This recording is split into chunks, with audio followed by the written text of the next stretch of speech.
नमस्कार दर्शकों, बात आज के चैनल के कार्यक्रम खबरदार खबरों में आपका स्वागत है। आपको बता दें कि इस कार्यक्रम में हम आपको देश दुनिया की दमदार खबरें विस्तार में बताएंगे। तो लीजिए आज की खबरदार खबर।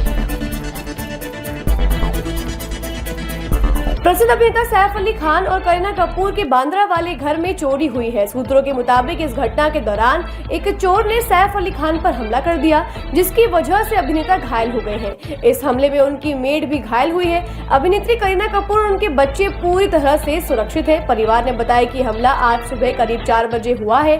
शुरुआती जाँच के बाद पुलिस जल्द ही मामले से पर्दा हटाएगी। पुलिस ने घर के आसपास लगे सीसीटीवी फुटेज की जांच शुरू कर दी है।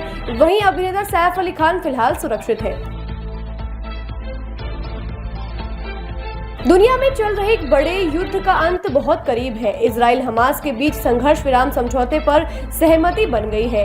कतर के प्रधानमंत्री ने गाजा में पिछले 15 मिनट से जारी विनाशकारी युद्ध को खत्म करने और कई इजरायली बंधकों की रिहाई के लिए इजराइल और हमास के बीच संघर्ष विराम समझौता होने की घोषणा की है। यह घोषणा उन्होंने कतर की राजधानी दोहा में की, जहां कई सप्ताह से वार्ताएं हो रही थी। उन्होंने कहा कि इजराइल और हमास ने गाजा पट्टी में विनाशकारी युद्ध को रोकने के लिए संघर्ष विराम समझौते पर सहमति जताई है। इसके साथ ही दो चिर प्रतिद्वंदियों के बीच सबसे घातक और विनाशकारी युद्ध खत्म होने की संभावना बढ़ गई है। अमेरिकी short seller company Hindenburg research बंद हो गई है और इसका ऐलान कंपनी के फाउंडर नाथन एंडरसन ने अपने एक्स अकाउंट पर दिया है। उन्होंने इस फैसले को व्यक्तिगत बताया है। अडानी ग्रुप पर कई गंभीर आरोप लगा चुकी अमेरिका की short selling company Hindenburg firm ground breaking financial investigation का काम करती थी। इसकी स्थापना साल 2017 में की गई थी। एंडरसन ने कहा कि हमने कुछ साम्राज्यों को हिला दिया जिन्हें हमें लगा कि हिलाने की जरूरत है। हमारी योजना थी कि जिन विचारों पर हमें काम कर रहे हैं उन्हें पूरा करने के बाद कंपनी को बंद कर दिया जाएगा और आज वही दिन आ गया है।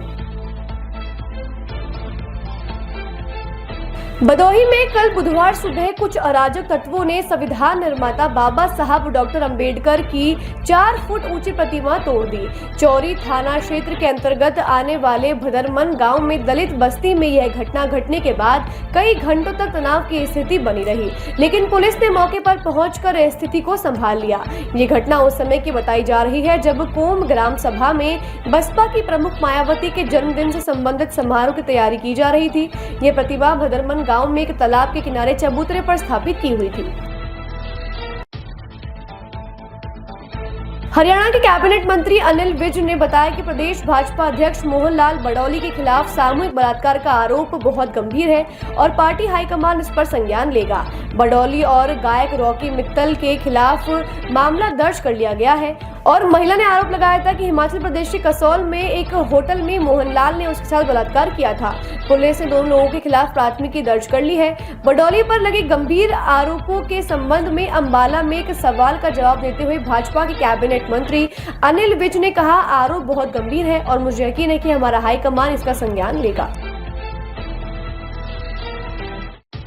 निवर्तमान अमेरिकी राष्ट्रपति जो बाइडेन ने कल बुधवार को अपने ओवल ऑफिस से विदाई भाषण में अमेरिकी लोकतंत्र पर मंडरा रहे खतरे को लेकर गंभीर चेतावनी दी। उन्होंने कहा, अमेरिका में सुपर रिच लोगों का बोलबाला बढ़ रहा है। कुछ लोगों के पास ज्यादा पैसे होना लोकतंत्र को नुकसान पहुंचा रहा है।